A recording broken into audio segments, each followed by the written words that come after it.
আমার পরিবারের সবাইকে জানাই আবার একবার স্বাগত। আবার একটা নতুন ব্লগ নিয়ে হাজির হয়েছে। আজকের ব্লগটা ঠিক একই রকমভাবে চলছে 24 প্রহরের। আজকে চলছে তৃতীয় দিন। তো তৃতীয় দিনের ব্লগটা আশা করি তোমাদেরকে ভালো লাগবে। যদি ভিডিওগুলো ভালো লাগে অবশ্যই লাইক কমেন্ট শেয়ার করো, চ্যানেলটা সাবস্ক্রাইব করো নতুন নতুন আপডেট পাওয়ার জন্য।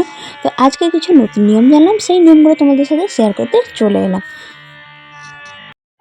আজকে একটু দেরি করে উঠেছি, প্রায় বাজে 7:30। দেখো সমস্ত জিনিসপত্র জমতে শুরু হয়েছে, মানে আরও জিনিসপত্র পরিমাণ বাড়ছে যেহেতু সামনে অনুষ্ঠান চলছে। তো দেখো এখন কীর্তন চলছে, তো এখন প্রায় হয়ে গেছে 10:30টার মতো।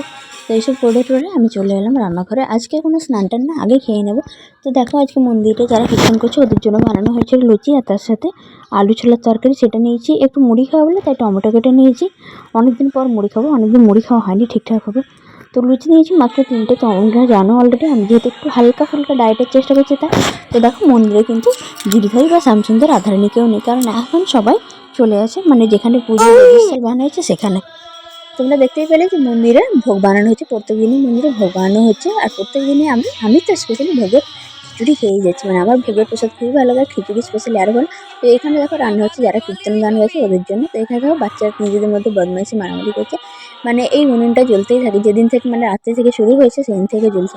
আর আজকে দেখো প্রসাদটা একটু অন্যরকম মনে হচ্ছে তোমাদের, এখানে কোনো চিড়ে নেই, এখানে ছোলার ডাল, কাঁচা মুগ আছে, সমস্ত ফল রয়েছে। অ্যাকচুয়ালি আজকে কেন চিড়ে দেওয়া হয়নি সেটার কারণ বলে, আজকে একাদশীতে নাকি চিড়ে দিতে নেই, তাই। তো এবার তোমরা হয়তো বলতে পারো যে তাহলে কী করে খিচুড়ি বানানো হচ্ছে। খিচুড়ি বানানো হচ্ছে অ্যাকচুয়ালি তার কারণ খিচুড়িতে আতপ চাল দিয়ে ব্যবহার করে, তা যেহেতু সিদ্ধ নয় তাই খিচুড়িটা বানানো যাচ্ছে। আর এই যে দেখলে হাতে আমি পায়েসের বাটিটা নিয়ে ঘুরছি, এটা মানে পুরোহিত মশাই আমার মেয়েকে খাওয়ার জন্য দিল, কারণ মেয়েকে নিয়ে ঘুরছিলাম মন্দিরের ওখানে। তো আর দেখতে আসে কত জিনিসপত্র জমা হয়েছে, পুরো এরকম প্রত্যেক দিন জমা হতেই আছে, মানে বলার না। তো দেখো প্রসাদ মন্দিরের প্রসাদ হয়ে গেছে, তো নিয়ে চলে এসেছি।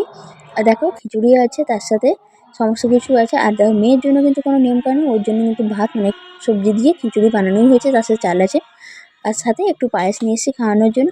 তো যেটা বলছিলাম যে বললো নাকি চিড়ে নাকি হাফ সিদ্ধ চাল মানে হাফ সিদ্ধ ধান এরকম একটা ব্যাপারে তৈরি হয়, তাই চিড়ে দেওয়া যায় না। তো এইসব হলো, এসে চলে এলাম খাওয়া দাওয়া, দেখছি কী কী আছে প্রসাদের। আর এখানে তোমাদেরকে একটা কথা বলি, আগের দিন অলরেডি আমি ভিডিওতে বলেছিলাম যে কলমি শাক ভাজার ব্যাপারটা বলবো।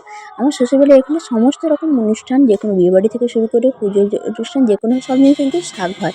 শাক স্পেশালি মানে কলমি শাক ভাজা হয়। তো এটা আমার খেতেও ভালো লাগে, আর এখানকার নিয়মকানুন আমার ভালো লাগে। এখানকার কিন্তু সবজিগুলো যে বানানো হয় ঠাকুর বাড়ি স্পেশালি, সেগুলো কিন্তু খুবই মানে টেস্টি হয়, তার সাথে কম তেল মশলা, একদমই কারোর মানে কোনোরকমভাবে হেলথ প্রবলেম হবে না। তো এইসব করে টোরে জানি না, তোমাদেরকে দেখিয়ে কিন্তু রাতে দেখা এত ফুলকপি এসেছে, কারণ কালকে হলো 24 প্রহরের লাস্ট দিন। তো কালকে অন্নপ্রসাদ বিতরণ হবে, তাই প্রচুর ফুলকপি এসেছে। এটা আমাদের বাড়ির সামনেই রাখা হয়েছে, মানে বাড়ির মন্দিরের সামনে, যাতে কেউ হাত না দেয়।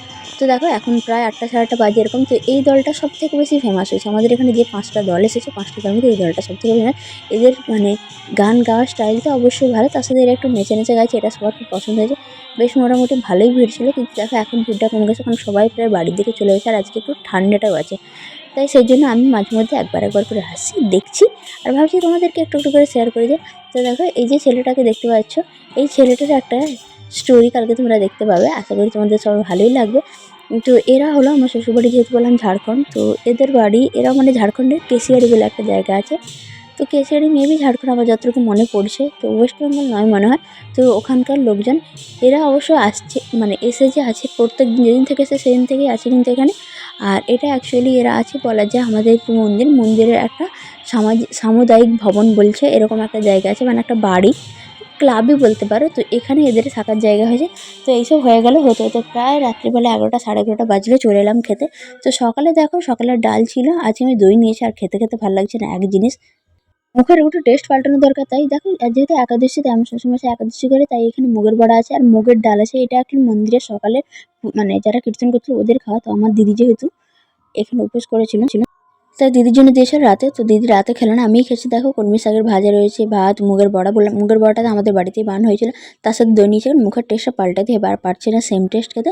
তার সাথে মুগের ডাল রয়েছে। আজকের ব্লগটা এই পর্যন্ত, যদি ভালো লাগে অবশ্যই কমেন্টস করো কেমন লাগছে ভিডিওগুলো।